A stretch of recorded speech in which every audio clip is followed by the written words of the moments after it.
The treatment for iron deficiency anemia covers 4 areas. Okay, so the first way to correct iron deficiency anemia is through diet. The source of iron is from 2 sources, your animal base and also your plant base.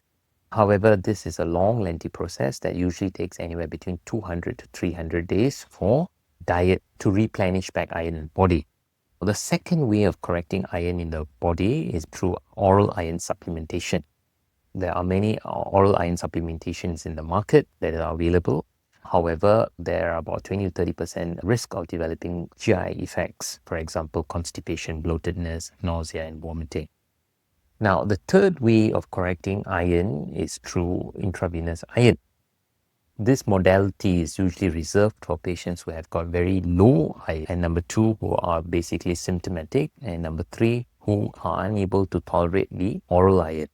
Here what we do is we bring the patients into a daycare center, and once we have established the patient's allergy history and so forth, we administer the intravenous iron and we monitor the patients post-infusion. Once patients are well, we discharge the patients and then bring them up to the clinic for a follow-up on their bloods and their iron levels.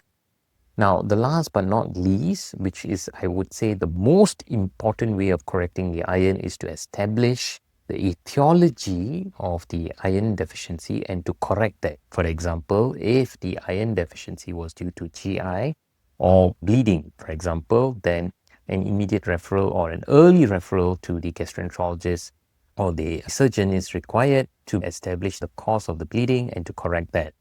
Number 2, if it's due to heavy menstruation, then fast referral to the gynecologist is important to basically regulate the bleeding. Therefore, we can correct the iron deficiency. So these are the 4 modalities to correct iron deficiency in patients with iron deficiency anemia. The most important I would like to stress is to treat the underlying cause of the iron deficiency so that we can cure iron deficiency once and for all rather than it having a recurrence in the future.